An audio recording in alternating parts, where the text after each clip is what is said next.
नमस्कार, स्वागत है आप सभी का एबी स्टार न्यूज में और मैं हूं आपके साथ जुबैर चौधरी। वक्त तो चला है हमारी देवभूमि का, जहां सबसे पहले बात हरीश रावत के बीजेपी पर हमले की कर लेते हैं। आपको बता दें कि हरीश रावत ने हाल ही में रायपुर स्टेडियम का निरीक्षण किया था, जिसके बाद अब उन्होंने अपनी नाराजगी जताई है।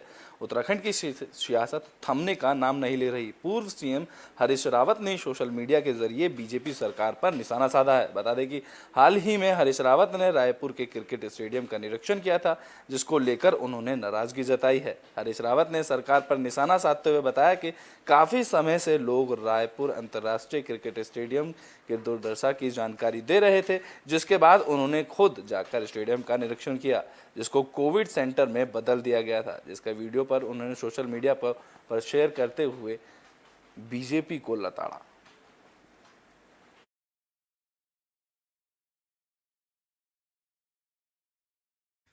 आम आदमी पार्टी के राष्ट्रीय संयोजक व हमारे शीर्ष नेता माननीय अरविंद केजरीवाल जी के दिशा निर्देशानुसार उत्तराखंड में संगठन की सभी इकाइयां तत्काल प्रभाव से भंग कर दी गई हैं। आम आदमी के हक की लड़ाई के लिए और उत्तराखंड में काम की राजनीति को घर घर पहुंचाने के लिए आम आदमी पार्टी उत्तराखंड जल्दी ही अपने संगठन के पुनर्निर्माण की प्रक्रिया को प्रारंभ करेगी। उत्तराखंड चुनाव में आम आदमी पार्टी को मिली हार के बाद उत्तराखंड में आम आदमी पार्टी के नए सिरे से शुरुआत के कयास शुरू हो चुके हैं। आम आदमी पार्टी ने उत्तराखंड के संगठन के विस्तार को लेकर नए सिरे से कवायद शुरू कर दी है। बता दें कि पार्टी ने राष्ट्रीय संयोजक अरविंद केजरीवाल ने पार्टी संगठन और अन्य सभी प्रकोष्ठों की इकाइयां भंग कर दी हैं, और इसको लेकर आपके प्रदेश प्रभारी दिनेश मोहनिया ने ट्वीट कर यह जानकारी दी। वह पार्टी के प्रदेश प्रवक्ता नवीन पेशाली ने कहा कि नए संगठन निर्माण के साथ ही अन्य सभी इकाइयों को जल्द पूरा कर तैयार करके पार्टी को मजबूत किया जाएगा। आपको बता दें कि उत्तराखंड में आम आदमी पार्टी ने पहली बार विधानसभा चुनाव में अपनी भागीदारी की थी, लेकिन जनता का आम आदमी पार्टी को समर्थन नहीं मिल पाया। अब पार्टी नए सिरे से उत्तराखंड में अपने संगठन को मजबूत करने की कवायद में जुट रही है।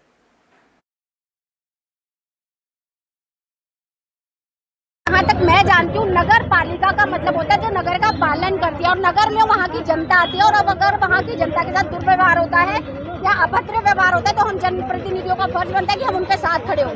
ऐसे समय पे आपको पता है विनोद है, चौथी बार उसे माफ किया जा रहा है, उसे अवकाश दे दिया गया, जिसका हम विरोध करते हैं। जब तक उसके ऊपर कड़ी कार्रवाई नहीं की जाती, उसे सस्पेंड नहीं किया जाता, तब तक मैं जनता से अनुरोध करूंगी कि व्यवस्थाओं में अगर थोड़ी बहुत असुविधा होती है तो हमारा साथ दे। कल एक महिला हमारी कर्मचारी है, मतलब छोटी लड़की है, एक्स पार्षद उसकी सिस्टर रही है हमारे साथ, बहन के साथ बदतमीजी है ये विनोद कुमार जी कर रहे थे। कई मतलब महीनों से साल 1 आध साल हो गया था। कमेंटबाजी, किसी मैसेज भेज के मेरे साथ दोस्ती कर लो, ये कर लो, वो कर लो, आपका मैं मकान बना दूंगा, ये कर दूंगा। फिर कल वो मैटर जो था ये संज्ञान में आया नगर पालिका में। उसके बाद जब हम लोग वहाँ बात करने गए तो वहाँ किसी ने कोई रिस्पॉन्स नहीं दिया। एक डॉक्टर साहब बैठे थे, उनसे हमारी वार्ता हुई, उन्होंने आपकी जो उचित कार्रवाई आप लिखित में दे दीजिए। अध्यक्ष को फोन मिला तो अध्यक्ष ने ये कहा कि मैं अब शहर में नहीं हूँ, मैं कल आऊँगा, कल बात करूँगा। दोनों दिन उन्होंने कोई चर्चा नहीं करी।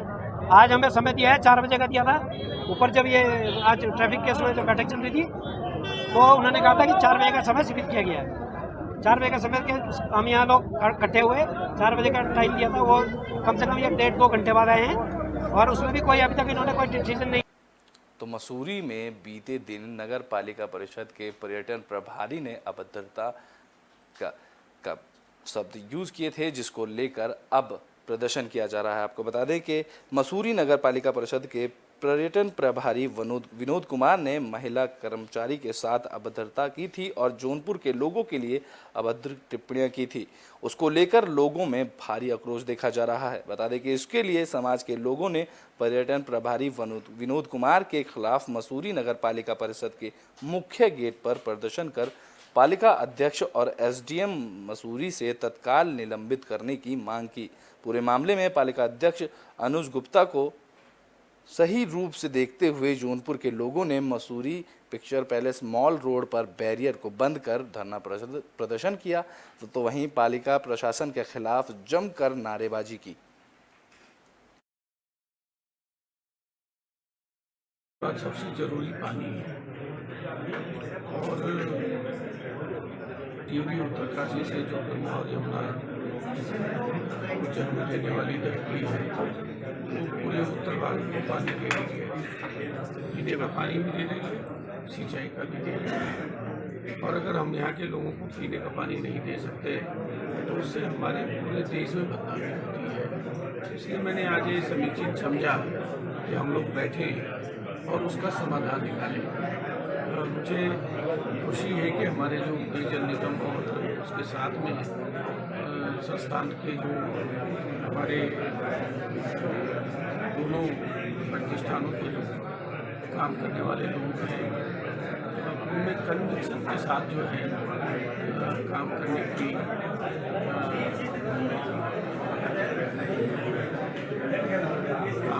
उन्होंने संकल्प। ब्रिटेन में बात अब नरेंद्र नगर की कर लेते हैं। दरअसल यहाँ ग्रामीणों को पीने के पानी की किल्लत हो रही है, जिसको लेकर विधायक ने अधिकारियों के साथ बैठक की। आपको बता दें कि चंबा और नई टिहरी स्थित आसपास के ग्रामीण इलाकों में भीषण गर्मी के चलते बढ़ रही पानी की भारी किल्लत देखने को मिल रही है। पानी की भारी किल्लत को दूर करने के लिए टिहरी के विधायक किशोर उपाध्याय ने जल निगम और जल संस्थान के अधिकारियों की बैठक ली। बैठक में विधायक किशोर उपाध्याय ने जनप्रतिनिधियों की तरफ से उठाई गई पेयजल समस्याओं को सुना और आसपास के ग्रामीण इलाकों में बढ़ रही पानी की किल्लत को दूर करने के निर्देश दोनों विभागों के अधिकारियों को दिए। इस दौरान बैठक में मौजूद जनप्रतिनिधियों ने कहा कि ग्रामीण क्षेत्रों में विभाग की तरफ से पेयजल लाइनें तो बिछा दी गई थी, लेकिन पेयजल लाइनों पर पानी अब तक नहीं आया है। तो वहीं टिहरी विधायक ने कहा कि अधिकारी ग्रामीण क्षेत्रों में जाकर ग्रामीणों की समस्या को खुद जाकर देखें और समाधान के लिए खुद प्रयास करें।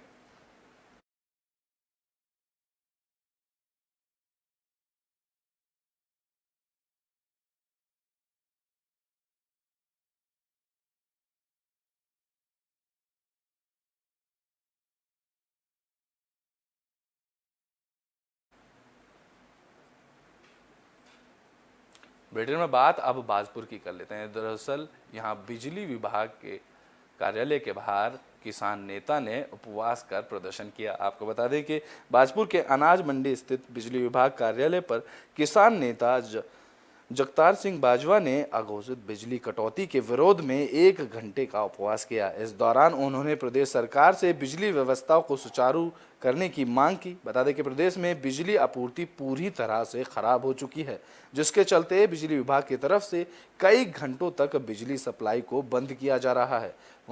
वहीं सही तरीके से बिजली आपूर्ति नहीं होने से लोगों को काफ़ी परेशानियों का सामना करना पड़ रहा है, जिससे आक्रोशित होकर बाजपुर के किसान नेता जगतार सिंह ने बिजली विभाग कार्यालय पर 1 घंटे उपवास किया। इस दौरान जगतार सिंह ने कहा कि बिजली आपूर्ति से उद्योग पूरी तरह से प्रभावित है और लोग गर्मी में रहने के लिए मजबूर हो गए हैं, जिससे लोगों को काफ़ी परेशानियों का सामना करना पड़ रहा है। उन्होंने कहा कि यदि जल्द ही बिजली आपूर्ति को सही नहीं किया गया तो उग्र आंदोलन किया जाएगा।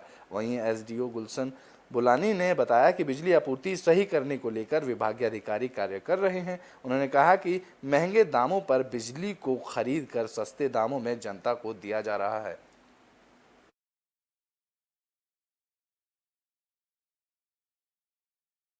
विद्युत कटौती से लोग परेशान हैं, आम जनमानस हलकान हो चुका है और आज उपवास के सांकेतिक उपवास के माध्यम से हम विभाग को और सरकार को बताना चाहते हैं कि लोगों का जो सब्र है अब वो जवाब दे रहा है। आगे एक आधे दिन में ये विद्युत आपूर्ति जो है सुचारू नहीं हुई तो आम जनमानस सड़कों पर दिखाई देगा और जितने भी सरकार के नुमाइंदे हैं, मंत्री संतरी, उनकी गाड़ियां वाड़ियां रोक करके उन्हें कहा जाएगा कि ये जो तेल आप भगा के फूंक रहे हो इससे अच्छा है वहाँ टरबाइनों में जलाओ और बत्ती बनाओ, जिससे कि लोगों का जीना किसी तरीके से ठीक हो सके। देखिए, इस वक्त जो बिजली की सप्लाई और डिमांड में सापेक्ष में लगभग 7 MU का फ़र्क है और ये बात हमारे प्रबंधन को भी पता है, सरकार को भी पता है और वो अपने स्तर से प्रयास जारी कर रहे हैं। लेकिन अभी जो मांग के सापेक्ष जो सप्लाई है वो काफ़ी कम है और जो ग्रिड के सप्लाई के रेट हैं वो भी काफ़ी अधिक हैं,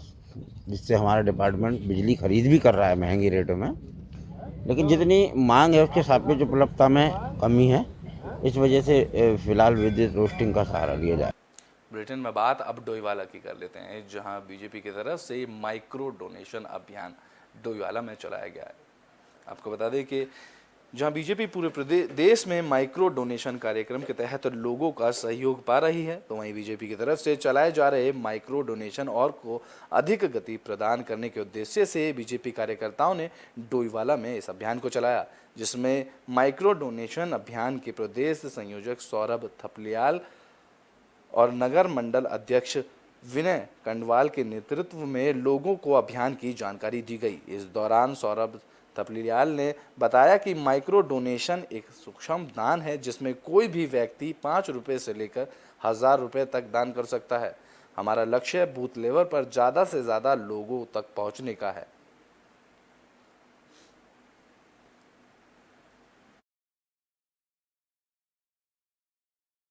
डोनेशन अभियान भारतीय जनता पार्टी पूरे देश भर में चला रही है और माइक्रो डोनेशन एक सूक्ष्म दान है जो 5 रुपये से लेकर इसमें 1000 रुपये तक का मैक्सिमम प्रावधान है दान का। तो इसके तहत आज डोईवाला बाजार में आज व्यापारी वर्ग के बीच में आम जनता के बीच में जाकर माइक्रो डोनेशन करने के लिए लोगों से आग्रह किया और कई लोगों ने इसमें बढ़ चढ़ के हिस्सा लिया है और तमाम बाजारों में व्यापारी वर्ग में गए हैं, दुकानदारों के पास गए हैं और लोगों ने बढ़ चढ़ कर इसमें हिस्सा लिया है और सुकून दान किया है। इसमें ऐसा है कि जितने ज़्यादा से ज़्यादा लोगों तक हम जा सकते हैं और हमारा इसमें जो लक्ष्य है वो हमारी पार्टी में बूथ लेवल पे हम 20-20 लोगों तक हमें पहुंचने का लक्ष्य है। तो उस हिसाब से हम पूरा इसे अपने शक्ति केंद्रों के हिसाब से, अपने मंडलों के हिसाब से, जिले के हिसाब से और अपने प्रदेश के हिसाब से हम इसे पूर्ण रूप से इसमें लगे हुए हैं। सारे कार्यकर्ता इसमें लगे हैं। इसी कड़ी में आज डोईवाला बाजार में सारे कार्यकर्ता भारतीय जनता पार्टी के निकले थे और जो व्यापारी वर्ग हैं और भारतीय जनता पार्टी को चाहते हैं, ऐसे लोगों के बीच जाकर उनसे आग्रह किया कि इसको सूक्ष्म दान कीजिए। सूक्ष्म दान उनकी इच्छा के हिसाब से है, चाहे वो 5 रुपये का भी करें चाहे 1000 रुपये का करें, इससे ऊपर का इसमें प्रावधान नहीं है। तो उत्तराखंड पुलिस ने कोरोना काल में आई तीनों लहरों में कोरोना की गाइडलाइन के उल्लंघन को लेकर लोगों के चालान काटे थे। इसके बाद पुलिस ने कोरोना महामारी के बीच लोगों से 33 करोड़ रुपए से ज़्यादा चालान वसूला है। आपको बता दें कि उत्तराखंड पुलिस ने कोरोना महामारी की तीनों लहर में कोविड नियमों के उल्लंघन पर चालान किए। पुलिस ने चालान करके 33 करोड़ 61 लाख 14,635 रुपए का जुर्माना लोगों से वसूला है। आपको बता दें कि ये खुलासा खुद सूचना अधिकार कार्यकर्ता नईमुद्दीन एडवोकेट को पुलिस मुख्यालय की तरफ से उपलब्ध कराई गई सूचना में किया गया। काशीपुर निवासी सूचना अधिकार कार्यकर्ता नईमुद्दीन एडवोकेट ने पुलिस मुख्यालय उत्तराखंड के लोक सूचना अधिकार से कोविड नियमों के उल्लंघन पर किए गए पुलिस की तरफ से चालानों के वसूले गए जुर्माने की सूचना मांगी थी, जिसके बाद पुलिस ने उन्हें यह जानकारी दी। इसमें पुलिस ने जानकारी में बताया कि पुलिस ने तीनों लहरों में कोरोना काल की तीनों लहरों में लोगों से 33 करोड़ 61 लाख 14,635 रुपए वसूले हैं।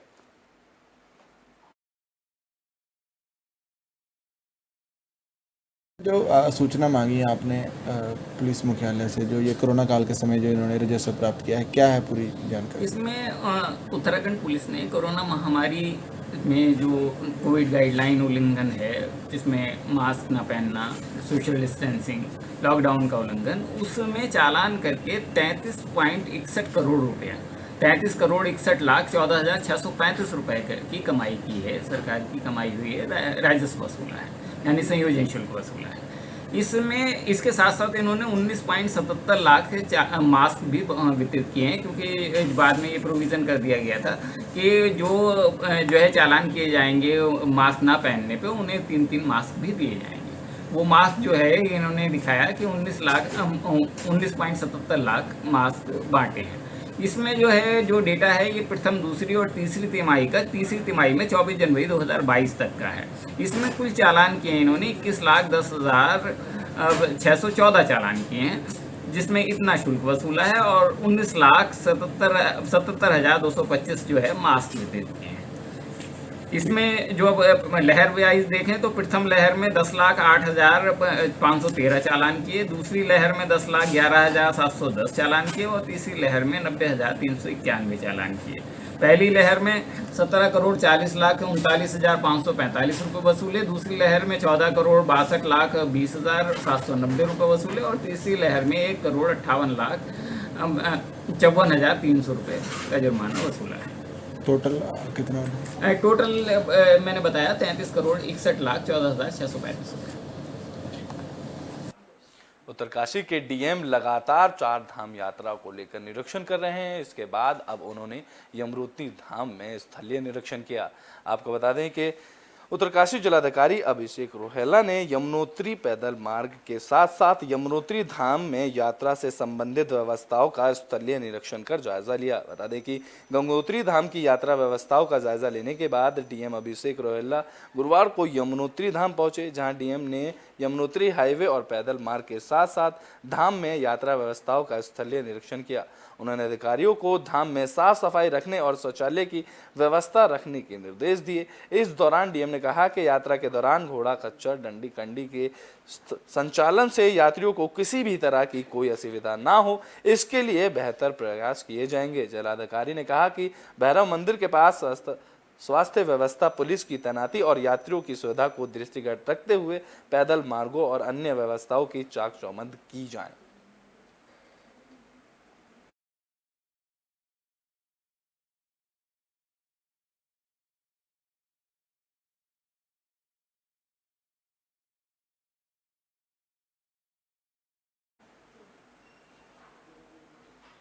बुलेटिन में बात अब बाजपुर की कर लेते हैं। दरअसल यहाँ एक युवक का शव पेड़ से लटका हुआ मिला, जिसके बाद इलाके में हड़कंप मच गया।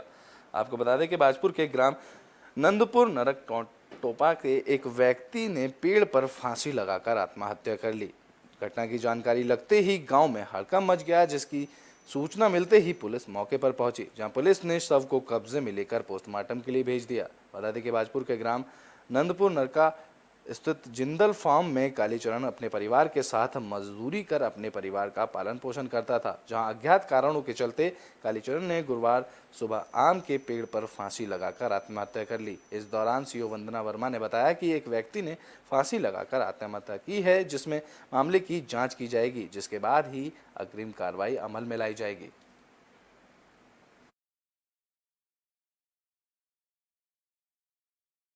आज सुबह पुलिस को सूचना मिली, ये नंदपुर नरका टोपा में एक व्यक्ति ने पेड़ से फांसी लगाई हुई है। मौके पर इसमें पुलिस पहुंची और उसके शव को उतारा गया है। उसके बाद पंचायतनामा भर के पोस्टमार्टम की कार्रवाई की जा रही है। व्यक्ति की पहचान कालीचरण के रूप में हुई है और वो बताते हैं कि वो सब्जी का ठेला लगाता था और शराब पीने का आदी था। किसी वजह से, पारिवारिक कलेश की वजह से उसने आत्महत्या। बुलेटिन के आखिरी में बात उत्तरकाशी की कर लेते हैं। दरअसल यहाँ लगातार जंगल धधक रहे हैं। जंगलों की आग अब ग्रामीण बस्ती में स्थानीय लोगों के पास पहुंचने लगी है और वहीं जंगलों की आग अब किसानों की फसलों को भी नुकसान पहुंचा रही है। उत्तराखंड के जंगलों की आग थमने का नाम नहीं ले रही। उत्तरकाशी के एक गांव में जंगलों की आग अब गांव तक पहुंच गई। आगजनी में किसानों के गेहूं की फसल जलकर राख हो गई। आग इतनी भयंकर थी कि बाग बगीचे को भी भारी नुकसान पहुँच गया। तो वहीं आग से वन विभाग के प्लांटेशन भी नहीं बच सके। ग्रामीण और वन विभाग के अधिकारियों ने कड़ी मशक्कतों के बाद आग पर काबू पाया। आगजनी में किसानों को भारी मात्रा में नुकसान हुआ, जिसमें पीड़ित किसानों की मदद के लिए वन विभाग के अधिकारी ने जिला प्रशासन के मुआवजे के साथ जंगलों की आग बुझाने के लिए ठोस कदम उठाने की मांग की।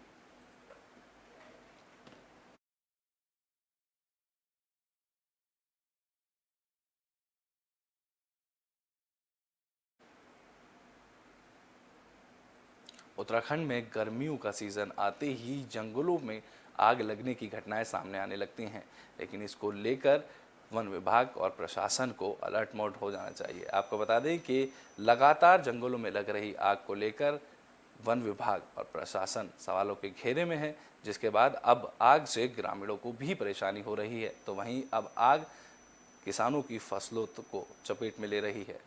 हमारी देवभूमि में अभी के लिए बस इतना ही। देश और दुनिया की तमाम खबरों के लिए देखते रहें एबी स्टार न्यूज़।